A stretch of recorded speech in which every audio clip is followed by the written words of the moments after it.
Hey everybody, it's Master Gallengeist here, bringing you my review for the latest episode of What We Do in the Shadows, Werewolf Feud. And this was a pretty good episode. We had two storylines that they were balancing out with this one. The one with the vampires dealing with the werewolves, and one with Colin dealing with some interesting developments at his workplace. So, let's go into Colin's bit first because it was pretty funny, but I kind of like what was going on more in the whole werewolf part. So we see him kind of doing his morning routine where he's, annoying Nandor to get his kind of energy fix for the day, and he's going around. We see him doing more of his typical kind of office stuff, pretty much annoying people and all that. And we see that a new woman has come into the place. And of course, he decides to pounce on that because he's like, hey, if you get on these people before they're like ground down, it's like great energy.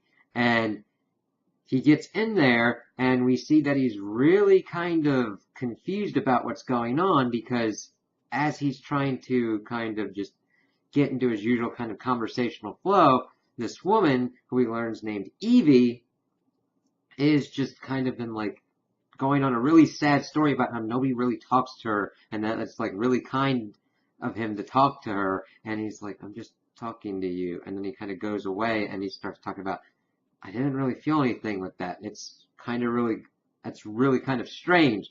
And we start seeing her kind of going throughout the office and he's like, everybody's pretty much drained. And we can see the effects of everything as everybody's been interacting with her. And he's like, Evie, emotional vampire. Damn it! And as he comes to that realization that he's got another kind of specialized version of himself who she mainly deals with like sad emotions and stuff like that. Whereas he more deals with trying to frustrate people and suck that energy out of them. So it was kind of cool to kind of see this as they were actually fighting over one dude because she had pretty much ran through the office and then we see this one dude kind of just going to the bathroom and they're both trying to take him out and they follow him into the restroom and it's just completely crazy until he eventually he just goes into a coma and we see him kind of getting wheeled out. So it gets down to the office late at night and they just start kind of trying their best to take each other out with their various styles where he's trying to frustrate her and she's trying to do her sob stories and everything as they're levitating and like eyes are glowing and all that. But they get to a point that doesn't work at all on them and she floats the idea of hunting as a partnered pair, and they're like, that hadn't crossed my mind until recently. And of course, we see one of the janitorial staff coming through to clean, and that's where they kind of start their thing up. We then see them going through and doing their own kind of partnered thing. Seeing them back and forth with what was going on with that dude at the restaurant was just completely like, damn, it's like seeing two masters at work just like getting into the groove with another person doing their own kind of style, and it's just, it was pretty good. But we get to a point that they're like going around the office and all that. We see how their shtick's going and all, and Cullen just doesn't feel like it's right for him, and she's pretty much milking it as well.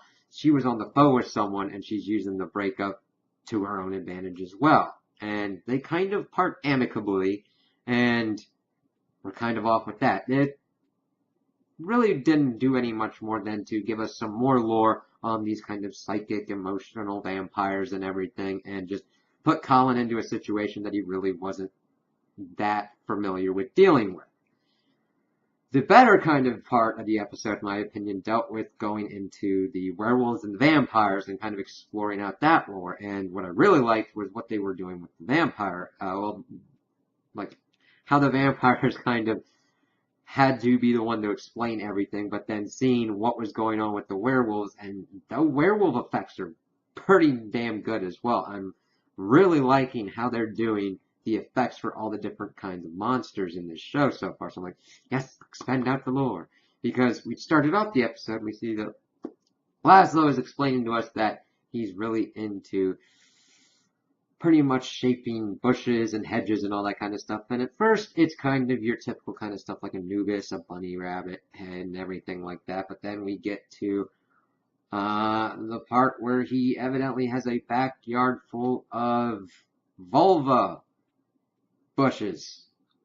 I mean, granted, it's funny as hell, but I'm just thinking, oh god. And he goes through all the ones that he's named, and he eventually gets to his mother's. And I'm like, whoa.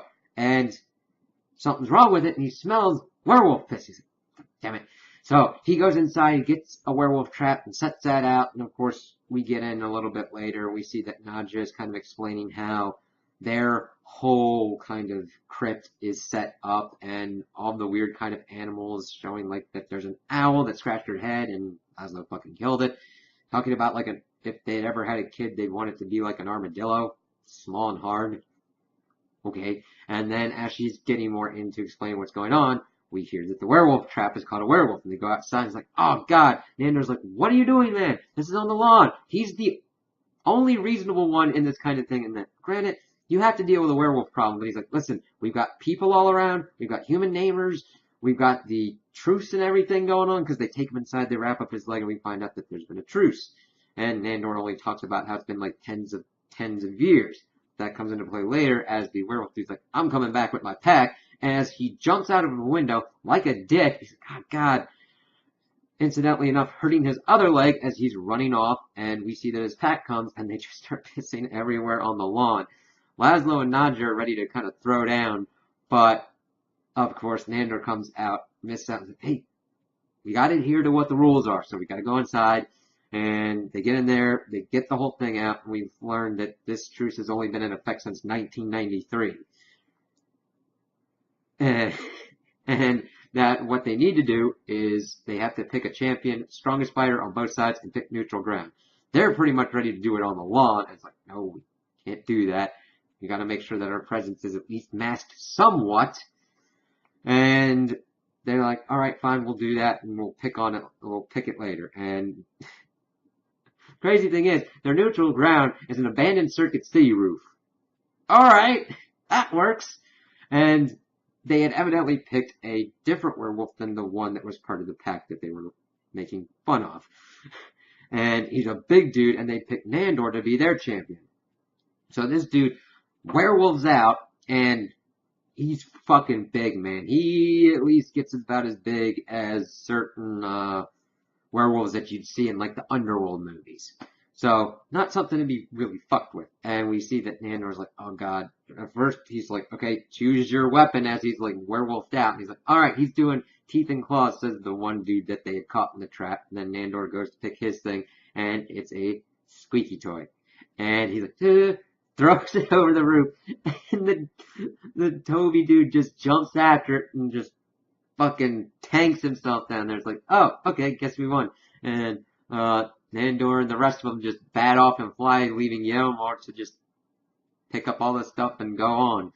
So he gets down there eventually and like, hey, if we find that bone, can we keep it? And he's like, yeah, sure. So the werewolves are going around trying to look for this squeaky toy. I just find it hilarious that the werewolves are very doggish in this show.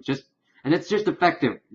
First thing you really see is, okay, they're pissing on everything. Okay, kind of get the gist of it, and then just you can win a one-on-one battle with them by getting a squeaky toy and fucking flinging it off a roof, and they'll fucking chase it.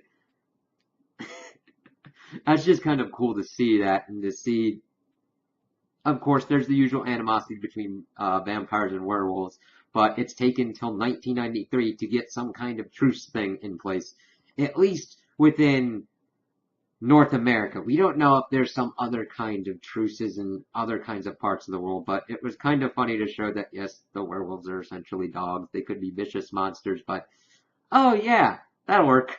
So, that was a pretty cool part of it, and I really liked that flowing better than Collins. Even though I like Collins, this one was a little bit better because it built out the world a little bit more to my liking, like other kind of creatures, so I'm excited to see what other kind of mythological creatures will pop up or whatnot. So those are my opinions on the episode. Tell me what you guys think in the comments below. If you liked it, if you didn't like it, if you agree with me, if you disagree with me. Also like and subscribe, and I hope you have a good day.